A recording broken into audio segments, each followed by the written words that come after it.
All right, Susan, set this up for us. People are plugging in post Labor Day. I am one of those people. We're just 2 months out, and it seems more and more likely that this is going to be very close until the end. What can you tell us? Yeah, well, we're all plugging in, but the good news, as you said, is that it's a really short sprint to the finish line. In many ways, this will be the shortest general election campaign that any of us can remember. American campaigns have been getting longer and longer, but because of this year's unprecedented events in the summer with the change, at least it'll be a short campaign. The truth is that the map is still the map. And Democrats have changed their candidate, but what they haven't really changed is the battleground. They've brought some states back into play that looked distant for Joe Biden, but they were states that he won in 2020. And now, essentially, we're looking at the same 6 or 7 competitive states that were the competitive states in 2020. Those are the states that are going to decide it once again. I'm really struck by the fact that the polls essentially have not changed very much since the end of the convention. Right now, Harris is leading Trump, as her previous 2 Democratic predecessors, Joe Biden and Hillary Clinton, were leading Trump at Labor Day. But they ended up finishing the race with a much tighter margin than the margin that they had on Labor Day. So I think that's why everyone's anticipating it's going to be another, too close to call finish for this election. Dave, let's zoom out. What are you seeing across the country, both in the presidential race, but also the race for control of Congress? Yes, I'm in North Carolina right now, where the race for governor is up for grabs, not the race for Congress. But you're seeing an electorate that looks quite a lot like 2022, with the addition of Trump voters who don't usually turn out. And so you have not seen any deterioration in Democrats' position in the suburbs, not since Harris joined the ticket, certainly. And you are seeing rural organizing for Trump and attempts to reach out to voters who were not engaged in 2020, maybe were never engaged through the former presidents of podcasts, things like that. You are, I think, with the candidate seeing something that Trump has never experienced, though. He has never run against a candidate who's able to draw enormous crowds that fill the biggest normal arena in their cities. That actually hasn't been an issue for him before. He's run against less popular Democrats, or in 2020, a Democrat who didn't want to draw a crowd because of COVID. And he's also got an opponent who has gotten more popular since entering the race, another oddity that none of us have covered. Vice President's favorable ratings, which Republicans were counting on to stay low, are around 50%. And you do see that if you go around the country in suburbs, places where people voted for Joe Biden but were not engaged, they're completely engaged. Democratic enthusiasm has turned around. It's just that Republicans on the other side are finding more people. Aaron, Donald Trump is not really talking policy or plans, right? I came back thinking, let's go head to head and show her platform versus his. But really, he has spent the last 2 weeks just going after her, trying to drag down VP Harris. What do you make of the way she and her campaign have dealt with the attack so far and how it's going over with voters, undecided voters specifically? Yeah, well, I think what we've seen is Vice President Harris really kind of brushing those attacks aside and dismissing them as a distraction while she continues to lay out her vision for middle-class Americans and also continues to kind of draw the contrast between herself and President Donald Trump. Listen, I think, even though this is a shortened campaign season, she's still very much trying to introduce herself to the American people. But this is also a very long election season, right? There's no such thing anymore. It's just election day. As you said, those early ballots are going out. Voters are starting to make their decisions already. And so she is out there. She's got this reproductive freedom bus tour that's already happening in Florida this week as she gets ready to go into this debate where she's going to continue to make the case against Donald Trump. But his campaign certainly wishes that he would be speaking to issues like immigration, which we know is an issue that Americans care about, like the economy, like fracking, which is an issue to voters in places like Pennsylvania. And yet that is not what he's talking about. He's continuing to kind of go to this playbook of racist and misogynist tropes that, frankly, are not really landing on Vice President Harris because she's just simply not entertaining them.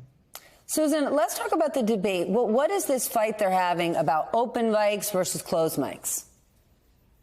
Yeah, this is a good example of where, be careful what you wish for. I think the Biden campaign found out to their detriment back in June that actually providing guardrails for Trump that were enforced isn't necessarily a good thing if your goal in the campaign is to show Donald Trump unhinged. Well, then don't provide the means of, locking him in. That's what happened. The Harris campaign, learning from that Biden experience in June, is now saying, no, let Donald Trump, if he wants to make a fool of himself on national television, let's make sure that he can go ahead and do that. And I think they're banking on the idea that Donald Trump cannot control himself, that Donald Trump will come across as mean, nasty, berating, and even possibly out of control in the way that many people think he was in the first debate with Joe Biden back in 2020. And so that's the argument that they're having right now. And more broadly, it speaks to probably the mindset of Harris and her campaign going into this important debate next week, which is that they need to somehow make sure that it is Donald Trump and his behavior and his fitness for office that somehow is at the center of attention in this debate. Joe Biden, of course, was at the center of attention in the first debate, and it ended up tanking his campaign. But now they want the scrutiny to be on Trump and his fitness for office. And I think she'll be focused on doing that, not just with the rules on the microphones, but how can she, poke and prod at Donald Trump in the effort to show him to voters as out of control. I do expect that that's what you're going to see from the vice president in that debate. Well, the former president went on a podcast today and spoke about what he considers to be his debating prowess. Watch this bit. So I've done a lot of debating, only as a politician. I never debated. My first debate was the Rosie O'Donnell debate, right? The famous Rosie O'Donnell debate, the answer. But I've done well with debates. I mean, I became president. What are your thoughts on his assessment of his debating skills, Aaron? Well, I mean, I think that he has been somebody who has had success or at least come across as the victor in previous debates. And I think that what Vice President Harris is certainly remembering that 2016 debate when he was, literally kind of stalking Hillary Clinton on stage. And she even described that behavior as weird even then, right? But I think what we've seen kind of playing out, especially on social media, is the vice president clearly getting under former President Trump's skin, as he's been posting on Truth Social about her. And I think for them, if that is a dynamic that voters can see playing out in real time on a debate stage, then that is a victory, as well as whatever points that she can get across in terms of the policy that she is planning to implement should she be elected president. But, in terms of the tactics that he has used in prior debates, it's unclear, if or whether he's going to be able to be successful against Vice President Harris in that setting, because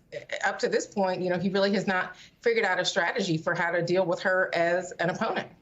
Dave, it may be a very short sprint, but it is not stopping either candidate from spending. Both sides are set to spend hundreds of millions of dollars in the next few weeks.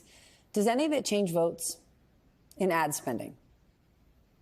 No, it's good to be in a swing state now where I'm seeing this, because from the Trump campaign, from related PACs, the Republican messaging has been about crime, about the names of victims of crime that are blamed on Kamala Harris's policies as district attorney in San Francisco, or border policies of the Biden administration. The Democratic messaging is entirely about spending. About inflation, I should say, people's personal spending, personal expenses. They are really talking past each other when they have the money to go on the air. And another tell here is that Democrats are vastly outspending Republicans in a couple states. Again, North Carolina, where I am now, in Wisconsin, you can see that Republicans have made a large bet on Pennsylvania with that kind of messaging. This is messaging that has worked in the state before. It almost worked against Joe Biden, who had closer roots here than Kamala Harris does. But that's what you're seeing on the ground. The conversation Trump has with the podcaster might change from day to day. He might veer into a topic on his mind and reminisce about 2016. All the money is going behind very violent kind of Willie Horton advertising that is trying to drive down the impressions of Kamala Harris before any of those suburban voters take a third look at it.